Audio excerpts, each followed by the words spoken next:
une vidéo précédente, nous avions vu ensemble les traitements permettant de préparer la clôture annuelle de votre dossier. Je vous propose maintenant de réaliser ce traitement de fin d'année. Donc, toujours dans la partie comptabilité, dans le menu traitement, vous avez donc la fin d'exercice, puis le top clôture. Un assistant s'affiche, ici sous forme d'étape, avec la première étape qui est donc d'indiquer la date de clôture de l'exercice que vous souhaitez clôturer, de pouvoir ici indiquer le code journal de clôture, l'audit de clôture, le résultat d'exercice qui sera donc mis dans le compte paramétré ici, même chose pour les pertes, de faire suivant. Vous retrouvez ensuite une liste d'étapes donc à réaliser, donc nous avions vu déjà le lettrage automatique, le rapprochement bancaire. Vous pouvez également éditer les différents états de la comptabilité, balance, journaux, grand livre. Vérifier donc le paramétrage de vos comptes dans le plan comptable. Générer les écritures comptables depuis la partie facturation, chose que nous avions opéré la dernière fois. De saisir vos opérations d'inventaire, les opérations d'OD. De contrôler la déclaration de TVA de l'année clôturée. Si vous gérez les immobilisations en version premium, vous pouvez également générer les écritures dotations aux amortissements pour l'année clôturée. Et le dernier traitement proposé dans cette fenêtre est donc la validation du brouillard, qui est une étape obligatoire pour passer à l'étape suivante. Donc vous cliquez ici sur l'icône, vous contrôlez donc les dates. Pour être sûr d'avoir toutes les écritures, vous pouvez cocher l'option inclure les écritures en simulation. Puis vous cliquez sur le bouton valider. Vous confirmez le traitement.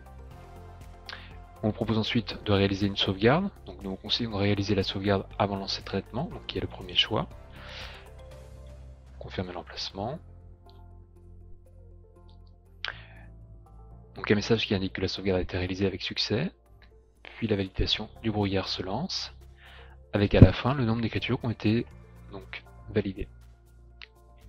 Je ferme cette fenêtre, je passe à l'étape suivante.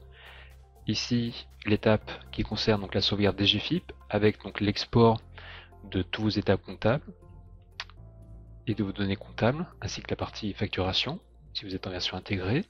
Vous pouvez indiquer donc un autre emplacement sur lequel vous pouvez stocker les éléments. Vous pouvez laisser le chemin vide si vous souhaitez.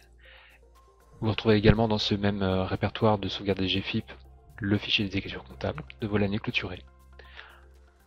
Je fais suivant. Et je fais OK. Comme j'ai déjà réalisé donc la sauvegarde de mon dossier avant validation, je peux choisir la deuxième option qui est de lancer le traitement sans faire de copie.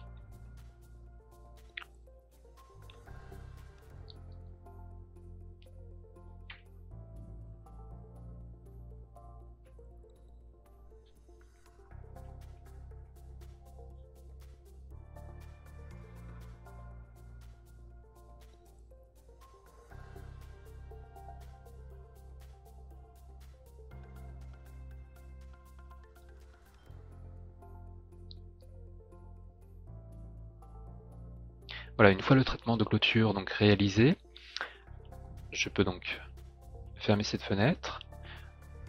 Toujours dans l'assistant ici du top clôture, j'arrive sur l'étape de réouverture d'exercice, donc avec ici la date du premier jour de mon nouvel exercice. Je vois ici donc le journal de réouverture, le compte de report d'à nouveau, je peux faire suivant. Ensuite, deux questions me sont posées ici, si je reprends en détail les écritures non lettrées dans la nouveau, donc je peux répondre oui ou non. Donc si vous faites du lettrage, je vous conseille de laisser la valeur à oui. Même chose au niveau du pointage des comptes. Donc si vous voulez avoir le détail des comptes non pointés, dans les à nouveau, vous pouvez laisser la valeur ici à oui. Vous faites suivant. Ici un message d'avertissement qui m'indique que certains comptes lettrables n'ont pas d'écriture comptable. Donc est-ce que je veux reporter ou pas ces écritures sur les comptes qui n'ont aucune écriture lettrée? Donc je peux dire non ici, je fais suivant. Même question pour les écritures pointées. Je fais suivant. Et le dernier choix ici qui est en fonction des budgets. Donc si vous voulez reporter les budgets N+1 en année N, vous pouvez laisser cette option par défaut. Et est-ce que vous souhaitez ou pas conserver les déclarations de TVA sur les années précédentes? Donc là, comme ce sera toujours disponible dans l'archive de clôture, je peux laisser la valeur ici par défaut qui est de supprimer les déclarations de TVA. Et je fais OK. Voilà, donc mon écriture de nouveau a été générée et ma réouverture d'exercice a été faite avec succès. Je peux faire OK pour fermer cette fenêtre et ensuite contrôler dans la partie liste écriture. Donc mon écriture d'un nouveau qui apparaît ici, avec le détail donc de mes comptes lettrés ici. Et donc dans les paramètres de mon dossier, si je contrôle les dates, je ferme cette fenêtre, je vois maintenant que mon exercice N est sur le nouvel exercice. Donc je peux saisir donc chez mon exercice 2020 jusqu'à fin 2021 dans mon dossier.